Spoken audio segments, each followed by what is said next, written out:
Okay, hello, welcome back. This is a very late Sunday school lesson. I'm doing this on Saturday evening, so yeah, that should tell you how late I've been. Life has been happening around me, so it's been a bit hectic for me, but we shall continue here. We're going to wander through the park here. It's a lovely park. And we're looking at Matthew 6 and 7 is what the study is, and it's a continuation. I think this is the final part of the Sermon on the Mount. Yep, some very, very good lessons. So I think the first, for one, okay, let's start with the beginning. It's a very beautiful speech. I mean, if you want to know how to talk to a congregation, the Sermon on the Mount is a great place to start. It's full of poetic imagery. It's a very beautiful speech, and it's just a great speech. There's wonderful metaphors in it. It's just really, really good. So, moving beyond that to the actual content, because there's some really good content in it too. Several things I wanted to talk about. So, first off, the first little bit of it was all about, who would approve of you, who should approve of you, I should say. It's should you, what's more important, the approval of man or the approval of God? And it's the setting your heart upon heavenly things, not upon the worldly things, which I think is a very good lesson, because nowadays it's very easy to fall into this pattern. We have so many influences out there. You've got Twitter, you've got not just television, but Twitter, YouTube, pretty much you've got a ton of social media out there. You can cross the bridge; it's pretty, like the flowers on the bridge. So a ton of social media out there that influences you, and it's very easy to kind of look out and say, look out at the crowds of people trying to influence you and just go along with whatever they say. And it's more important that, God approves of you than, just some random person you've never met online. So I think that's very much a lesson for today, is don't seek the world's approval. The world's not going to approve of you.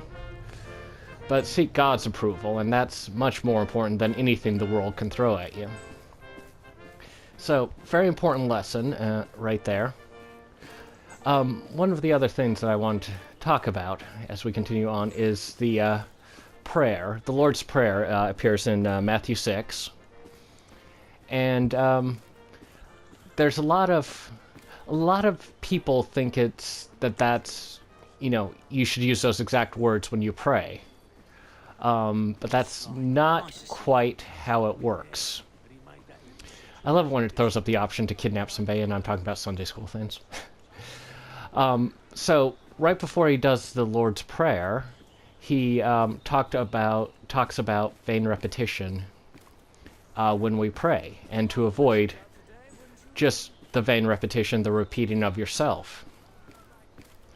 And I think that can mean several different things. First off, I've listened to certain people pray, and they can pray for a long, long time. And kitty, I wish I could pet the kitty in this game. Oh, it's cleaning him. Oh, cute little, look at that kitty. Oh, look back at, oh, adorable. Anyway, moving on. So, I've heard people who can pray for a long, long time and will simply repeat themselves ad nauseum over and over again. And that's their prayer. And that's not how he wants us to pray. Nor does he want us to kind of repeat the Lord's Prayer verbatim, as a lot of people do. That's what he means by vain repetition. Don't do it. The Lord's Prayer is more of a format, guidelines, where it's like, this is pretty much how you should pray to God. And there's a line that my mind always comes back to. Ooh, camera. From the movie Rares of Lost Ark. It's a character, Belloc, talking about the Ark of the Covenant, and he says, do you know what this is? It's a radio for talking to God. And I thought at the time, I was just, a young boy when I saw this movie for the first time. But I thought at the time, I still think it nowadays, that he kind of missed the point of it. It's, just what about prayer? Prayer is like using a telephone to call God up. Why do you need an ark? So, yes, abuse in parks. So, yeah, that's what a prayer is. It's communication between you and God. And I think it should be approached that way, as, respectful, using the respectful format and addresses, but it's really you talking to God and doing a direct communication to God. And I think it's important that you do that, that you see it as talking. And yes, there's going to be a certain degree of repetition. I mean, if you've been asked to pray for certain things or to, pray for someone to get better or something like that, yeah, you're probably going to repeat that until they get better. And that's fine too, but yeah, make it like communication, like you're talking to, well, a parent. And I think that's what Christ is saying here, and I think it's really, really good advice for all of us whenever we pray, whenever we want to pray, that we should see it as just open communication between us and God. So that's the best way to go about it, at least in my humble opinion. Now, let me get to the bandstand, and I'm going. Well, I'll just do it from here. Stop here because I'm going to read something directly from the book or the Bible, and I'm going to do the what it says in the Bible, and then I'm going to do Joseph Smith translation because I think, it sometimes feels like I do a lot of Joseph Smith translations, but I only try to do them when I feel that the different translation is very important. And this is Matthew 7:1. And it says, the original King James Version says, "Judge not, that ye be not judged." Now, this is the Joe Smith translation. It says, "Judge not unrighteously, that ye be not judged, but judge righteous judgment."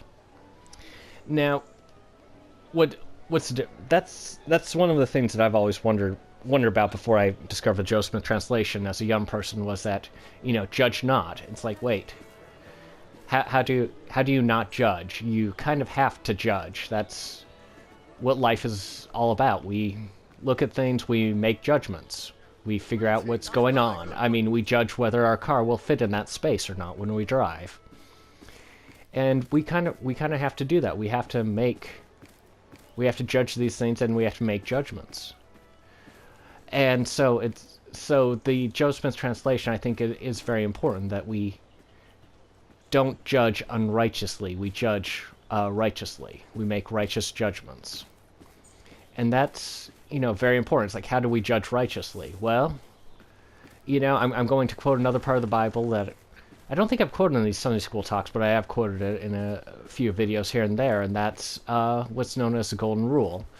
Well, I'll paraphrase it. It's, don't judge other people the way you want to be judged, or treat other people the way you want to be treated.